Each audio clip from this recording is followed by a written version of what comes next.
ماما کیا ہوا؟ سب خیریت ہے؟ دروازہ کھولتے ہی روتے ہوئے یسرا کو تھام کر سبحان نے پوچھا۔ سبحان معلوم نہیں بہروز کو کیا ہو گیا ہے، میری بات کا جواب نہیں دے رہے ہیں، یسرا نے روتے ہوئے سبحان سے کہا۔ سیرت بھی یسرا کے پاس پہنچ چکی تھی۔ سبحان یسرا کی بات سنتے ہی کوئی جواب دیے بغیر تیزی سے سیڑھیاں اترتا ہوا بہروز کے بیڈ روم میں پہنچا۔ وہ دونوں بھی سبحان کے پیچھے آئیں۔ بابا اٹھے، دیکھے مما پریشان ہو رہی ہیں۔ سبحان نے بہروز کا ٹھنڈا ہاتھ تھام کر پکارا، مگر وہ بے سود۔ اس نے بہروز کی نبض چیک کی۔ سبحان مجھے بہت ڈر لگ رہا ہے، پلیز بہروز سے کہو وہ آنکھیں کھول لے۔ یسرا رونے لگی تو سیرت نے اسے گلے لگا لیا۔ کہاں جا رہے ہو؟ سبحان کو روم سے جاتا دیکھ کر سیرت نے اس سے سوال کیا۔ ڈرائیور سے کار نکالنے کا کہتا ہوں، ہسپتال جانا ہوگا، تم مما کو دوسرے کمرے میں لے جاؤ۔ سبحان کی ضبط سے سرخ آنکھیں سیرت کو بہت کچھ سمجھانے لگیں، مگر وہ دل کو مضبوط کر کے سبحان کی بات مانتے ہوئے یسرا کو وہاں سے لے گئی۔ جبکہ سبحان دل ہی دل میں دعا کر رہا تھا اس کا شک غلط ثابت ہو۔ بہروز کا بستر سے لگا کمزور وجود بھی اس کے لیے بہت معنی رکھتا تھا۔ رنم اٹھو، شاباش۔ کشان کی آواز پر رنم کی آنکھ کھلی۔ آپ نے تو رات میں کہا تھا کہ صبح لیٹ آفس جانا ہے، پھر بھی کیوں اٹھا دیا ابھی سے؟ رنم نے سامنے دیوار پر لگی وال کلاک میں ٹائم دیکھا تو صبح کے 7:30 بج رہے تھے۔ جاؤ جلدی سے فریش ہو کر آؤ۔ کشان نے اس کی بات کا کوئی جواب دیے بغیر دوسرا آرڈر دیا اور خود روم سے باہر نکل گیا۔ رنم آنکھیں زبردستی کھولتے ہوئے واش روم میں گئی، کیونکہ رات کو بھی کافی دیر سے سونا ہوا تھا۔ جب وہ کچن میں آئی تو کشان ناشتہ ٹیبل پر رکھ رہا تھا۔ میں بنا لیتی ناشتہ، آپ نے کیوں بنایا؟ رنم نے اس کو دیکھ کر پوچھا۔ ایک ہی بات ہے، آؤ ناشتہ کریں۔ کشان نے اسے کرسی کی طرف اشارہ کیا اور خود بھی دوسری کرسی پر بیٹھ گیا۔ آپ کیوں نہیں ناشتہ کر رہے ہیں؟ رنم اسے خالی چائے پیتے ہوئے دیکھا تو پوچھنے لگی۔ موڈ نہیں ہو رہا، بعد میں کر لوں گا، تم صحیح سے ناشتہ کرو۔ کشان کے جواب پر وہ خاموشی سے ناشتہ کرنے لگی۔ روزانہ کے برعکس کشان خاموش تھا، اس لیے رنم نے بھی زیادہ بات نہیں کی۔ یہ کپڑے کیوں نکال رہے ہیں میرے؟ رنم برتن واش کر کے آئی تو کشان کو وارڈروب سے ڈریس نکالتے دیکھ کر پوچھنے لگی۔ جاؤ چینج کر کے آؤ، پھر بتاتا ہوں، کشان نے سنجیدگی سے کہا۔ اب رنم کو اس کے رویے سے پریشانی ہونے لگی۔ کیا بات ہے کشان، آپ مجھ سے کچھ چھپا رہے ہیں؟ رنم نے کشان کو دیکھتے ہوئے سوال کیا۔ چینج کر لو، پھر ہمیں تمہارے گھر جانا ہے، انکل کی طبیعت ٹھیک نہیں ہے، صوبی نے تھوڑی دیر پہلے فون کر کے بتایا ہے۔ رنم کی آنکھوں میں تشویش اور پریشانی دیکھ کر کشان نرم لہجے میں اس سے بولا۔ رنم اپنا موبائل اٹھانے کے ارادے سے آگے بڑھی۔ کشان نے اس کا ہاتھ پکڑا۔ ہم چل رہے ہیں نا رنم، جو جلدی سے چینج کر کے آؤ۔ کشان کے دوبارہ بولنے پر وہ کشان کو دیکھتے ہوئے ڈریس چینج کرنے چلی گئی۔ واپس آئی تو کشان کسی سے کال پر بات کر رہا تھا۔ رنم کو دیکھ کر کال کاٹی اور گاڑی کی چابی اور موبائل لے کر باہر نکلا۔ صبح کے وقت اپنے گھر کے سامنے گاڑیاں اور چہل پہل دیکھ کر رنم نے نہ سمجھنے والے انداز سے کشان کو سوالیہ نظروں سے دیکھا۔ رنم، انکل ہم سب کو چھوڑ کے چلے گئے ہیں آج صبح ہی، ان کی۔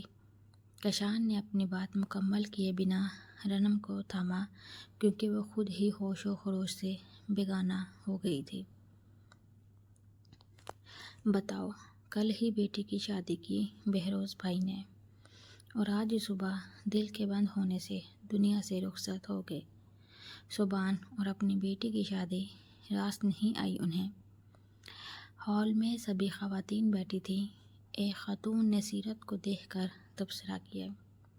آواز اتنی بھی آہستہ نہ تھی جو سیرت نہ سن سکے، مگر وہ دوسرے لوگوں کو اور موقع دیکھ کر وہ خاموش رہی، جبکہ کشان جو کسی کام کے غرض سے وہاں آیا تھا ان خاتون کی بات وہ بھی سن چکا تھا۔ آنٹی، میرا خیال ہے سپارہ آپ نے پڑھنا نہیں ہے اور انکل کی ڈیتھ کا افسوس آپ کر ہی چکی ہیں۔ اب بچتا ہے کھانا، تو اس میں بھی کافی ٹائم ہے۔ میرے خیال میں آپ کو گھر جانا چاہیے۔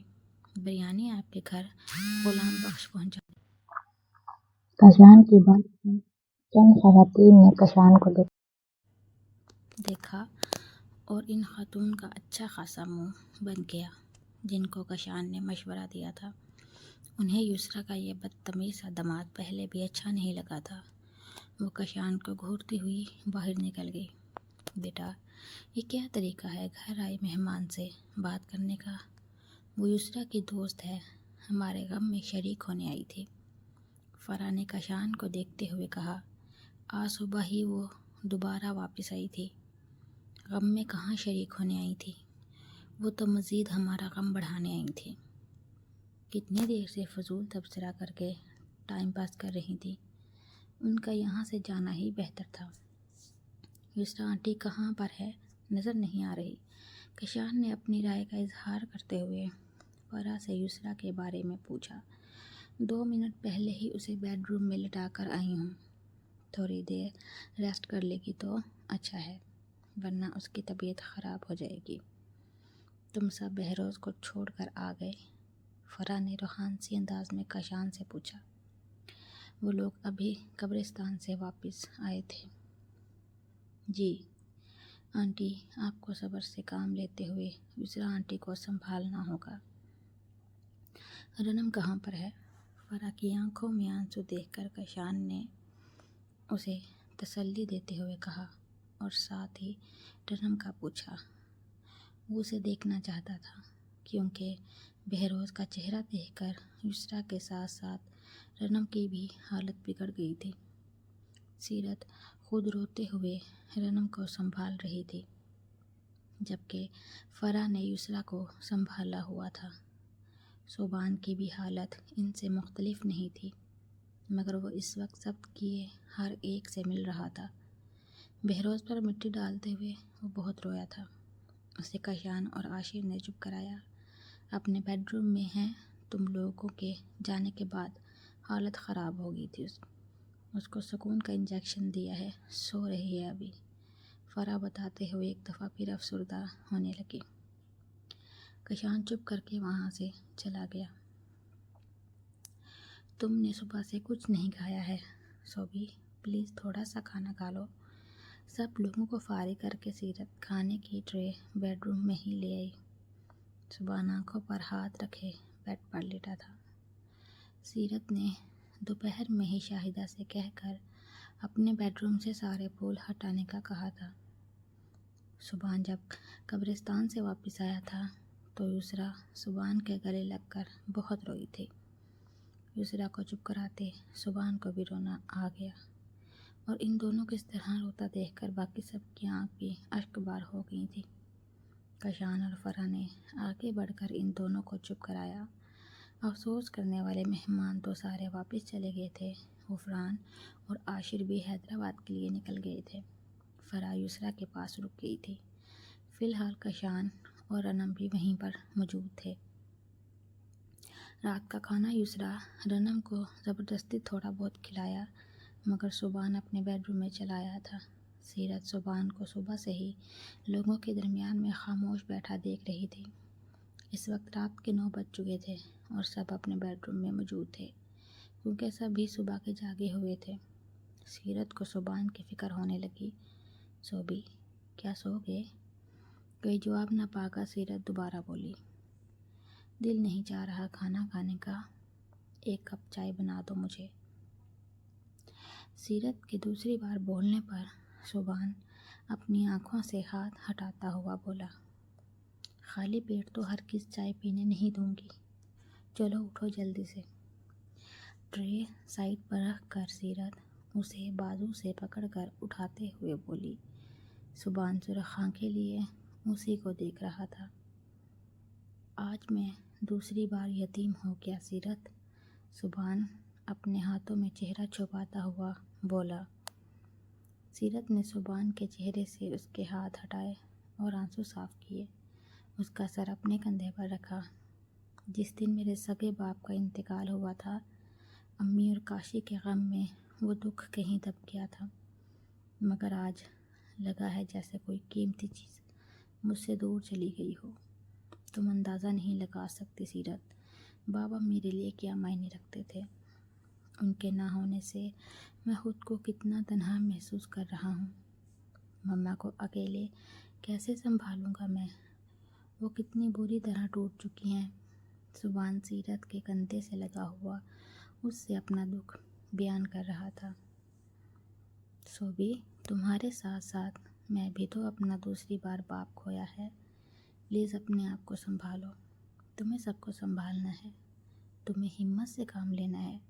سیرت خود بھی روتے ہوئے اس کی ہمت باندھنے لگی۔ تھوڑا بہت سبحان کو کھانا کھلا کر اس کے لیے چائے بنانے چلی گئی۔ بہروز کے انتقال کو آج پورے 15 دن گزر چکے تھے۔ آہستہ آہستہ سب کی زندگی معمول پر آنے لگی تھی۔ فرح سوئم کر کے واپس چلی گئی تھی، کیونکہ غفران اور عاشر وہاں پر اکیلے تھے، جبکہ 2 دن رکنے کے بعد کشان بھی اپنے فلیٹ میں واپس آ گیا تھا، مگر رنم کو اس نے سبحان کے کہنے پر یسریٰ کے پاس ہی چھوڑا ہوا تھا۔ ڈیلی رات کو 2 گھنٹے کے لیے وہ چکر لگا لیتا تھا، مگر آج دوپہر میں اس نے آفس سے ہی رنم کو تیار رہنے کا کہا تھا۔ وہ آج رنم کو باہر ڈنر کے بعد واپس اپنے ساتھ لے جانے کا ارادہ رکھتا تھا۔ یہ بات بھی اس نے آج رنم کو فون پر بتا دی تھی، اس لیے رنم نے کشان کے آنے سے پہلے ہی اپنی پوری تیاری مکمل کر لی تھی۔ اس کا تیار ہونے کا دل نہیں چاہ رہا تھا، مگر کشان کے لیے اس نے لائٹ لیمن کلر کے امبرائڈری ڈریس پر چھوٹے سے ایئر رنگز اور سبحان کا دیا ہوا بریسلٹ پہن لیا۔ ہفتے بھر سے نوٹ کر رہا ہوں، بہت ویک ہو گئی ہو تم، اپنے اوپر دھیان دو، خوش رہو، مجھے میری ڈول پہلے جیسی چاہیے۔ باہر سے ڈنر کے بعد وہ رنم کو لے کر لانگ ڈرائیو پر نکل گیا تاکہ اس کی طبیعت بہل سکے۔ اب وہ دونوں اپنے گھر کی طرف جا رہے تھے، تب کشان نے ڈرائیونگ کے دوران رنم کو دیکھتے ہوئے بولا، مجھے پاپا کی بہت یاد آتی ہے کشان، وہ کیوں اتنی جلدی چلے گئے ہمیں چھوڑ کر؟ رنم کے لہجے میں افسردگی اور آنکھوں میں اداسی محسوس کر کے کشان نے ڈرائیونگ کے دوران رنم کا ہاتھ تھاما۔ اپنوں کے جانے سے دل تو اداس ہوتا ہے، اور جنہیں ہم پیار کرتے ہیں وہ چلے جائیں تب جینا بھی مشکل لگتا ہے، اس میں کوئی شک نہیں۔ انکل واقعی نیک صفت انسان تھے، مگر تمہیں آنٹی کے لیے سبحان، سیرت اور مجھے دیکھ کر خوش رہنا ہوگا، خود کو سنبھالنا ہوگا۔ میں تمہارا دکھ سمجھ سکتا ہوں۔ اپنی امی کو کھو کر مجھے ایسا لگا جیسے دنیا ختم ہو گئی ہو، مگر میں سبحان کو اور سبحان مجھے دے کر جیتا تھا۔